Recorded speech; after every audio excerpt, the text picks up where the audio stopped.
अंधेरा हो गया है। हाँ? आसमान कितना सुंदर लग रहा है। वहाँ क्या चल रहा है? ये तो स्वादिष्ट है। आप सभी का तारों वाली आज की इस रात में बहुत बहुत स्वागत है। पहले कैसियोपिया के बारे में बात करते हैं। अच्छा। वो 5 चमकते तारे जो एम शेप की तरह लग रहे हैं ना, वही है कैसियोपिया। कैसियोपिया एक रानी का नाम था। अच्छा, सच में? वो तारा एक उदास तारा मंडल है जिसमें रानी को एक कुर्सी से बांधा हुआ दिखाया गया है। कितनी दुख की बात है।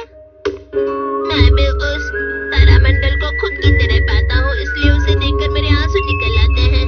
तुम कुछ ज्यादा ही बोल रहे हो सुनियो। मैंने तुम्हें नहीं बुलाया था नोबिता, मुझे परेशान मत करो। वहाँ ऊपर देखो, वो कीड़े की तरह दिख रहा है। नोबिता कुछ भी मत बोलो। और वैसे भी इसके बारे में वो कुछ नहीं जानता है। ये बहुत ही सुंदर और फीलिंग से भरी कहानी है। मुझे पता था सुनियो दिखावा कर रहा है। उसने सब कुछ इस किताब से पढ़कर बताया है। कहाँ चला गया? कहाँ हो तुम डोरेमोन? अरे हाँ? तुम यहाँ क्यों बैठे हो?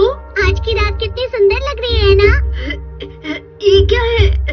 ये तारामंडल की तरह है। पृथ्वी से दिखने वाले सारे तारे इसमें दिखते हैं। चलो देखो। अरे यहाँ नहीं, आसमान में देखो।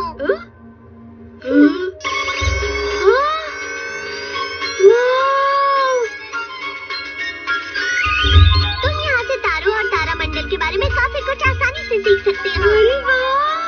और इसकी मदद से तुम कर सकते हो लौटो रखे। अरे ये तारे तो हिल रहे हैं। मजेदार है ना? लेकिन स्टार्स को उनकी जगह से हिलाने के बाद वापस जगह पर नहीं रखा तो गड़बड़ हो जाएगी। मुझे भी करने दो ना। हाँ लेकिन क्या तुम्हें पता है विंटर ट्रायंगल क्या होता है?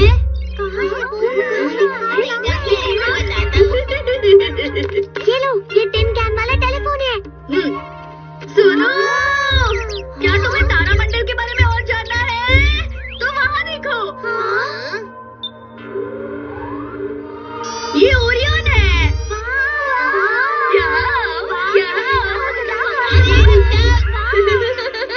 ओरियन एक शानदार ताकतवर आदमी था। ओरियन एक शानदार ताकतवर आदमी था। वो अपने देश का बेहतरीन शिकारी था। ओरियन का अरे ओरियन का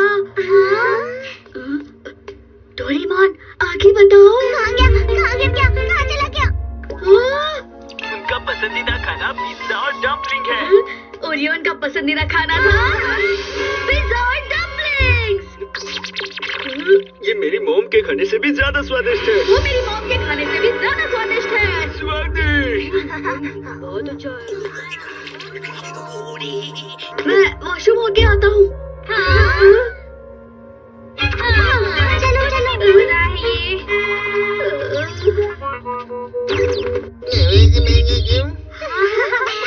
चलो सुनो, मैं क्या कहता हूँ, सब लोग सुनो। अरे हाँ, जरा देखो, सप्तऋषि कितना सुंदर दिखता है ना? हाँ, सच में मुझे नहीं पता क्या नोबिता। डोरेमोन, मैं ही कुछ करता हूँ। इसका आकाश किसी बड़ी चम्मच की तरह लग रहा है ना? वो क्या है? हाँ? क्या हो रहा है? ये सब क्या हो रहा है?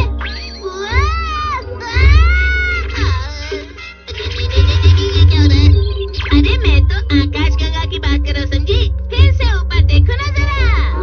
कैसियोपिया के बगल में एंड्रोमेडा है, जो एंड्रोमेडा की राजकुमारी की दुखी कहानी से जुड़ा हुआ है।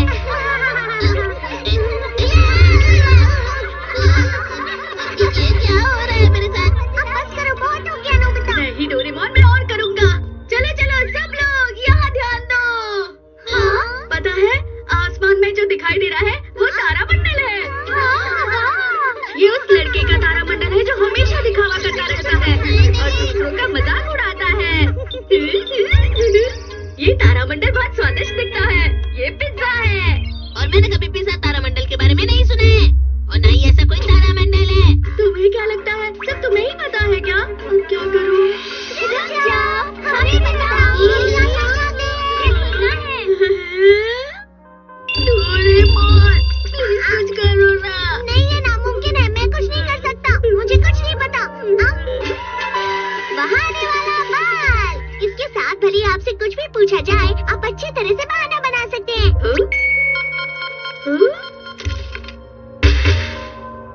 एक युद्ध में बहुत ताकतवर आदमी था।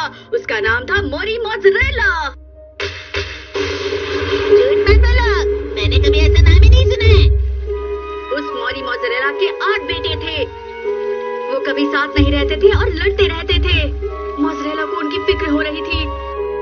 एक दिन वो बहुत बीमार पड़ गए। उन्होंने अपने बेटे को पास बुलाया। मोज़रेला ने पिज्जा का एक टुकड़ा पकड़ा और अपने बेटों से कहा, तुम बिल्कुल इस पिज्जा के ऊपरी हिस्से की तरह हो और तुम सब एक दूसरे को खराब कर रहे हो।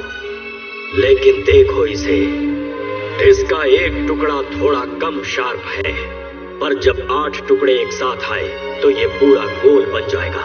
अगर तुम सब इसकी तरह रहे तो हमारा देश बहुत तरक्की करेगा। मोज़रेला के बेटों ने उनकी बात मानी और इस तरह उनकी बहुत तरक्की हुई। तब से इस तारों भरे आसमान में पिज्जा के आकार वाला ये तारामंडल चमक रहा है। अब समझे तुम सब? अच्छा, ये तो मुझे पता ही नहीं था। मैं नहीं मानता। चलो अब घर चलते हैं। हाँ, आज के लिए बस इतना ही। बाय। अगर तुम्हें और सुनना है तो बताता हूँ। अरे वो तो डम्पलिंग्स है ना? डम्पलिंग सबको पता होगा, लेकिन ये नहीं पता होगा कि तारामंडल में इस डम्पलिंग की एक बहुत ही दुख भरी कहानी है। दुख भरी कहानी? बहुत समय पहले एक बहुत ही ऊंचा पहाड़ था। एक अंकल और आंटी वहाँ बहुत ही खुशी से रहते थे। क्या डम्पलिंग वाले?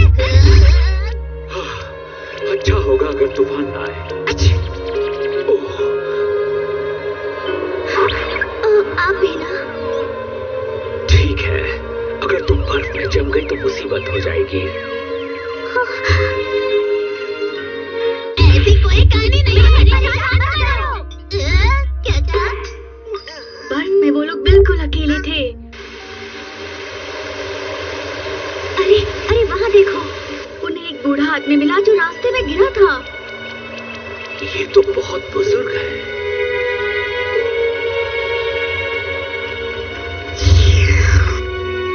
मुझे माफ करना। उन अंकल आंटी ने उस बूढ़े आदमी को गर्म पानी पिलाया, लेकिन वो ठीक नहीं हो पाए। उनकी तबीयत बिगड़ती जा रही थी और हालत बहुत बुरी होती जा रही थी। सुनो, तुम इनका ध्यान रखना। ओह नहीं!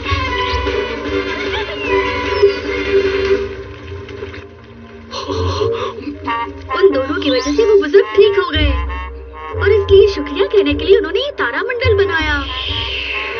और इस तरह ये डिश बनाई जाती है, जैसे कि तले हुए डम्पलिंग्स और उबले हुए डम्पलिंग्स, जो बहुत स्वादिष्ट होते हैं। नोबिता ये क्या कह रहा है? ये तो बहुत ही दुख की बात है। सब इसे सच मान रहे हैं। उन्होंने तो बहुत ही अच्छा काम किया। बस चलो घर चलते हैं नोबिता। इससे ज्यादा नहीं सोच सकता। मुझे पता था तुम कोई अजीब सा गैजेट इस्तेमाल कर रहे थे।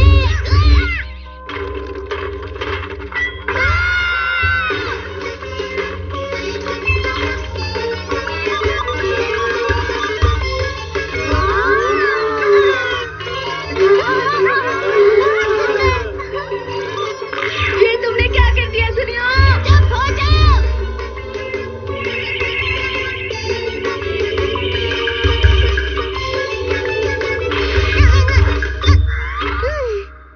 चलो अच्छा है, आसमान पहले की तरह हो गया। अरे सब एक तरह अजीब तरह से घूम रहा है। ये तो अजीब बात है। चलो